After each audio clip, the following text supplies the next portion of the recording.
My name is Patricia Domínguez, and I'm Chilean. I grew up in Santiago de Chile, but I grew up going a lot to the desert, like every year of my life. So this really influenced all my work and my experience. I have been going to a place in the Atacama Desert, like here it's like a desert, where my grandfather has a little museum that is called the Seagulls Museum.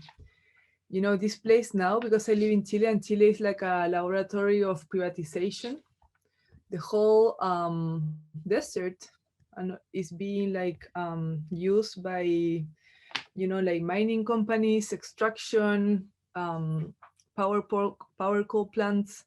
So it's really like they are using all the desert for extraction and, polluting. And all this land is like ancestral land. And we know that because, my grandfather has been digging. It's like, this is my biggest inspiration. He dig the desert for like almost 60 years just to understand where like we were like habitating. There's like, it's supposed to be nothing, but for example, after 60 years, he discovered like 60 million year old fossil of a whale, and it ended being a unique whale, like a unique species of whale, for example. And then he put together a museum, a little museum, which is like more like a artistic museum. For example, like all the cabinets are made from the discarded nets of the ocean, so he's kind of like recombining. At the same time, he's researching the place where he's living. So for example, here they have like all the pieces of the English miners that came to Chile, in the 19th and 20th century. And they're like ordered there. He has like, indigenous vases that he has found. For example, this is a bone with an arrow. He has like bullets from the Pacific War. He has food. It's like recombining all these layers of time and space together. He also has like a cemetery of whale bones that he found there. And the beautiful thing is like he doesn't only collect, but he also like recombine. So for example, he has like all these mobile, like geometric mobiles with the little shells, or he has made like music instrument with garbage that connects to the wind. He has also made like an oven, to make bread with shells. And with the garbage, he also made like historical research of all the pirates and ships that came to Chile, like in the colonization. So he made this with garbage and with a lot of humor, which has also had like influenced my work. For example, this is the captain. This is one of the prisoners. Like he's like below a champagne cup. This is like a drunken marine. He also have done, for example, like he used to be Catholic, so he made his own little chapel, and he made his own image of Virgin Mary in the ocean, because we're near the ocean. So he has the ability to like recombine and rethink history through subjectivity and through his own myths. And it's not only imagination. Like he found, for example, here, if you see, he found the southern colony of green turtles of the world, which we ended using as a way of defending the land against all this power corporation. For example, here is this is 2010. My little brother like dressed up in the protest as a turtle, with the police there. So in Chile, we have like a huge history between like extraction, like protection of the environment, an environmental crisis that I think is like one of the biggest ways of like influencing my work. So this was combined with like art, but I think this was mainly my main inspiration when I was growing up, like this really like huge connection to the land. And you know, like, and seeing like all the changes. For example, you see here, like all of this is natural, but all of these are the new mountains that are made through the mining corporations. They change the environment, they change the cosmologies. So I live in a country which is like, the current cosmology is like neoliberalism and capitalism, you know, this is like the old ancestral land, and then these are like the new mountains.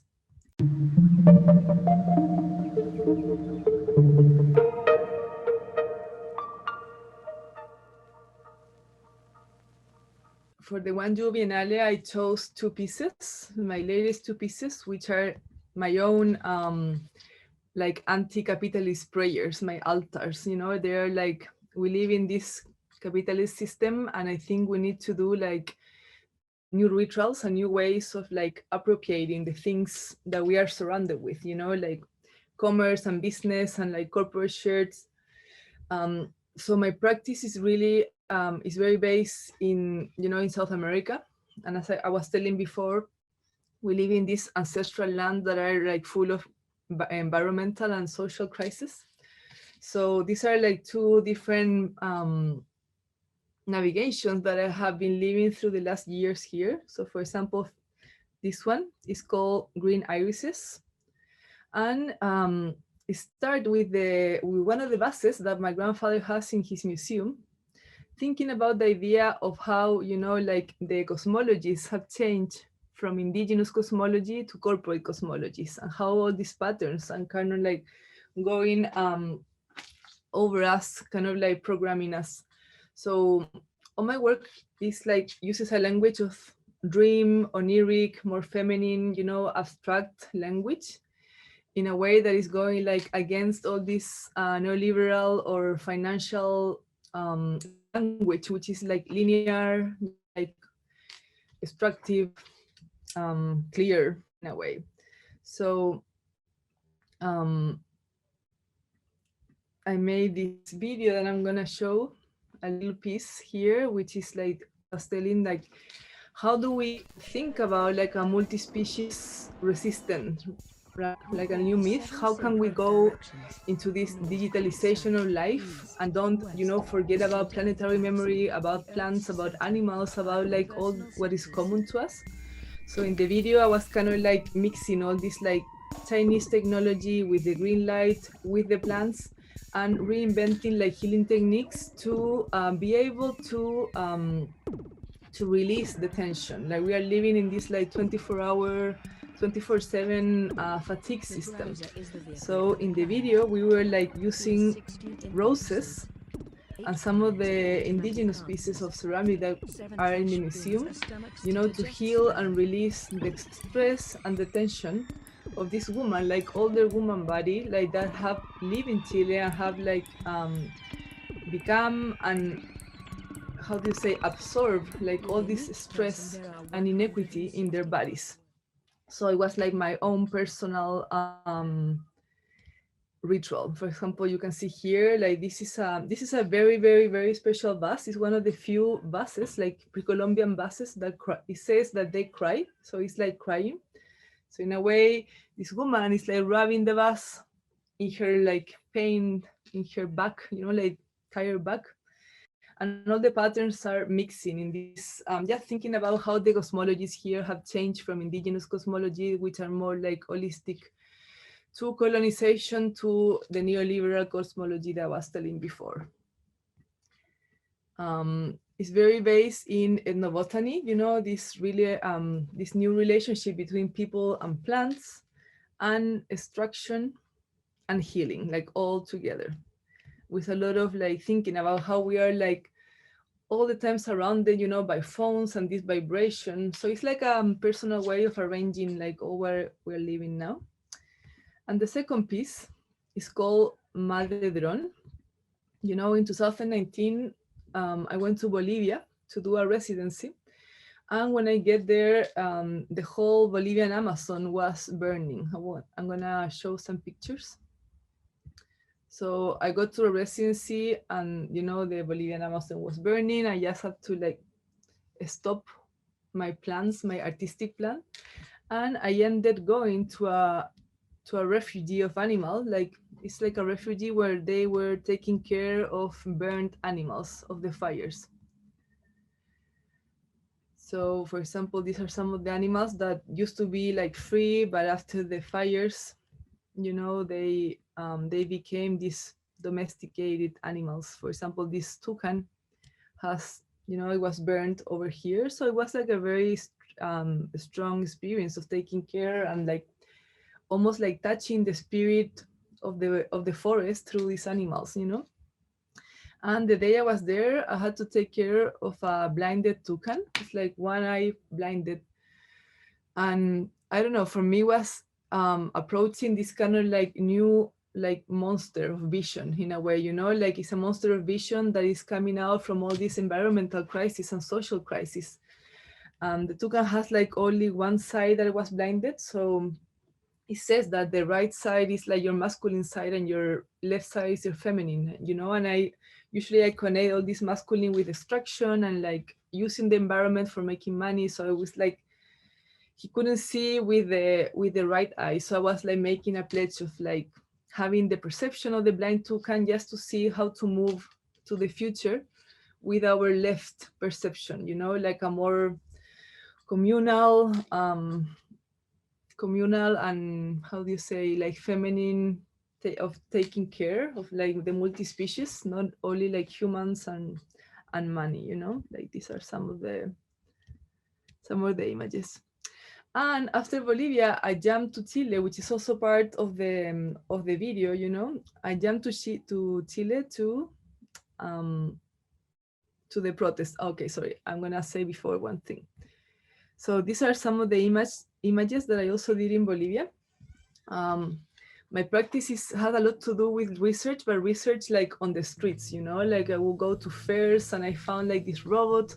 And I was thinking like, how can we move to the future, like in this digitalization of life, and rethink, you know, myths where we can like survive and live in more like in a coexistence that is more, I don't know, more equilibrated for everyone. And how can we make these new myths of, you know, plants and humans? So this woman is kind of like using the green rays to neutralize and to connect with the masculine or the robotic part. So he's kind of like neutralizing the robot with the green light, and they're like combining, and she's kind of like rubbing medicinal plants over this, you know, masculine as a ritual, but it's as an invented ritual. And the robot has the guy, like a guy inside. It's almost like a tablet. So she's kind of like rubbing him and he's asking for help to get out of this kind of robotic mindset. So in a way, it's like this invented personal healing, very symbolic and personal healing of our system. It's like, you know, like almost like psychomagic. So the day we were like recording this video, you know, this goddess of like, she's coming out of the serpent in a new myth, but she's also like digital, she shines. The day we were like recording this, we had in Bolivia like all the Evo Morales crisis, so the whole country shut down. We were like stuck for 11 days with no food, no gasoline. Like it was the civil, how do you say it in English? Like the civil stoppage.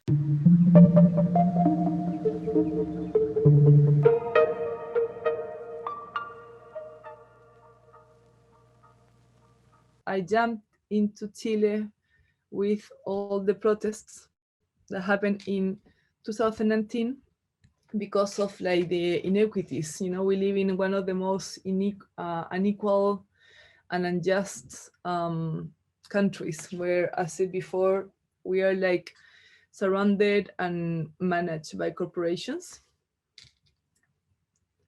So you know, in the protest, we are asking for like better education, better pensions, like a decent health system, like just dignity, you know. And we have been one of the countries that the police repression has been like the biggest. So in the last year, more than 407 people has lost their eyes, their vision, because of police repression. So it's like a national trauma in a way. So this thing happened, which I was seeing, like the blinded toucan and the blinded humans, you know, like all these species and humans that are like the last chain of this crisis, the one that really kind of carry that trauma in their bodies and in their lives. It's been like really strong. So I decided to make this video of this like South American cry, you know, they're just crying from one eye. And then they are crying for the, you know, for the lands, they're crying for the jungle, they're crying for their freedom, they're crying for the dignity together. And also I've been like pledging for this new vision, like how can we move into the future with a vision of the invisible, with a vision of the communal care, you know, of community. I think our system is just like reaching its limit. It's like impossible to live like this, you know. So these are some images of the protests of 2019. You know, like all the police repression, they even, you know, in Chile, they even like shoot the people from the health, you know, like it's unbelievable. And I think it's just like a consequence of our dictatorship that was really violent. And this is part of the protest. So I've been writing a lot of these guardians of vision, you know, from the animal side and also from human. And I would like to read a little piece of what happened in Santiago. I will show pictures, but I will first read a little bit. So in Santiago, every image of ice in the public arena has been spontaneously intervened with no prior organization. Statues, monuments, and advertisements have been sprayed with gray graffiti, all of them. It is as if the sorrow for the lost and bleeding eyes have updated a download to the public arena. Santiago looks like a fictional city, the nightmare of vision. People take charge of the sculptures nearest home. I'm looking after one of them. I'm painting sides red every time the municipal authorities cover up with gray. You know, so Santiago, like every kind of round object or image of eye got intervened by people, like with no organization. It was like, seriously, it was like a nightmare city before the pandemic. Like now they painted everything while we are in lockdown. For example, this is the statue near my home. This was like a Christmas tree, you know, like with all this like arrangement. Can you imagine? With all the eyes. But at least, you know, we kind of like, we're gonna rewrite the constitution. So this was the celebration like 2 months ago. We won the referendum to rewrite the constitution. So I don't know, we are living like this, all these crises. But in the video, I'm using this, you know, like again, these green lasers as a referendum, like a way to refer to communal, these are like light weapons, you know, and it has to do a lot of with the new times. So last year in November, in 2019, all the protesters combined their light weapons, you know, the green pointers, and pointed to a police drone, and they took the drone down. You know, here's the drone. So I think in the video, it is treated as this kind of like way of thinking of how like we can have a lot of strength and force together, not, you know, as one thing. So it's like this green light, plant light, but also like communal community light, and also like a very symbolic light weapon. So these are the two pieces that I'm going to show in Gwangju with like, you know, like I always have like the main experience and then I do a lot of different pieces. So for example, I'm showing like this watercolor that I did, this that is like thinking about like all these power animals that from the present, you know, the blinded toucan, the police drone. So I'm asking to have the perception of the blinded toucan to see the invisible, but I also want to have the pixelated view of the drone so I can see like beyond, you know, reality. So these are all myths that come from these highly contrasted and controversial things that I have been living, you know, in Chile. For example, this totems. These are like little offerings. These are the offerings for the people that lost their eyes. Or for example, this is my offering for the blinded toucan. It's like a way that you kind of call them or you remember them through matter, you know, through sculpture, through material pieces.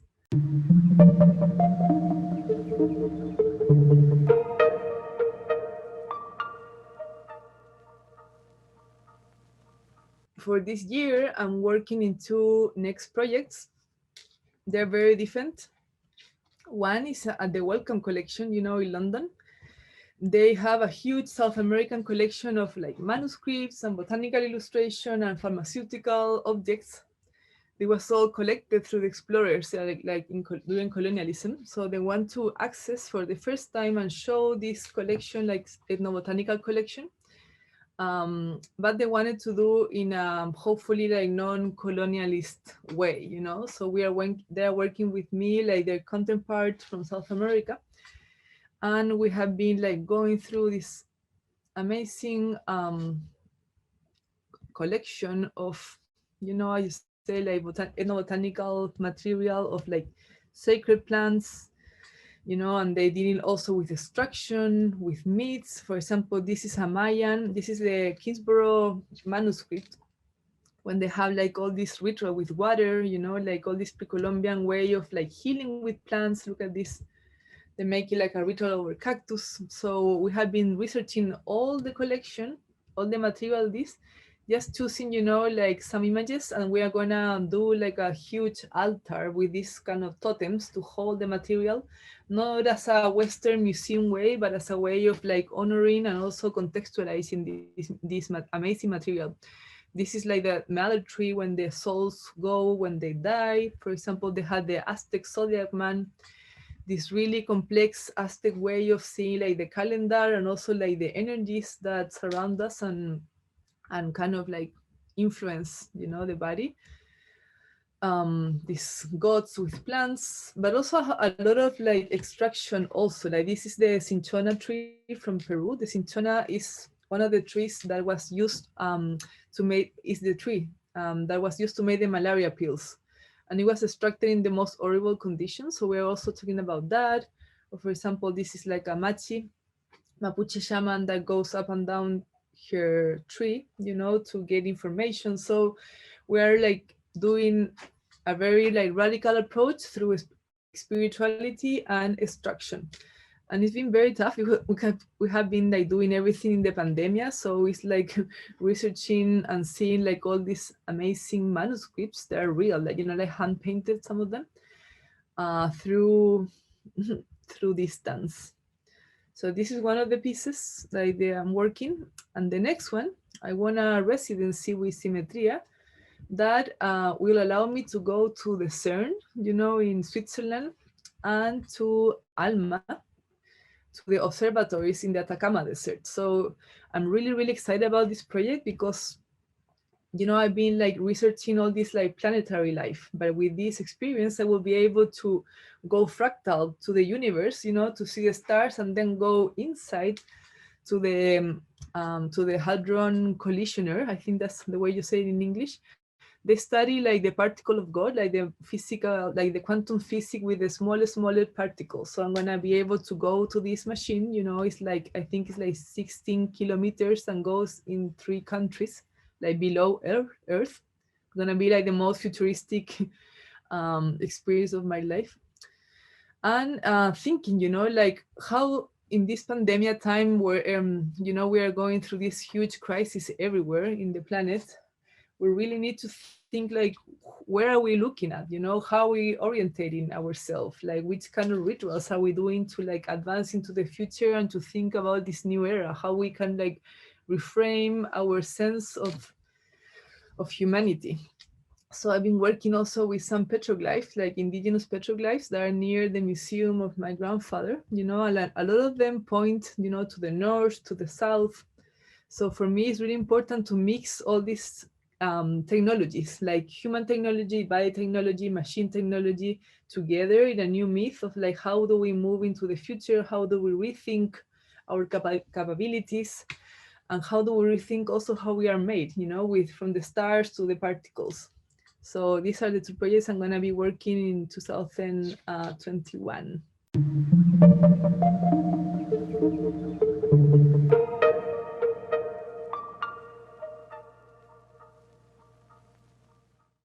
I think for the students, it's really important to be like, to learn how to have like free thinking, like really analyze what is happening, you know, have like a voice, you know, like, I don't know, like all the protests in Chile were started by the students, like 16-year-old teenagers that refuse to go in the metro when they kind of raise up the fare, you know. So they started with that little gesture. They started a huge social uprising that is changing the country. So I would really advise to be like free thinkers and don't accept like all the oppression that we're living in this system, like in all the different disciplines, not only like social or in art. So I think it's important to like to research, to really have like their own opinion, to learn and to like question like what is given, you know, and to like find their own languages, their own ways of doing things. Like everything needs to be like remade or reinvented.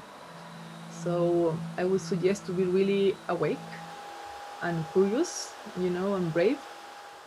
I think we really need to like rethink the system and the relationships we are living and inhabiting, you know. So that would be my suggestions, to be like free thinkers and do your work researching and living, and you know, don't just getting like everything from media or this like mainstream flow of information and programming that we are receiving.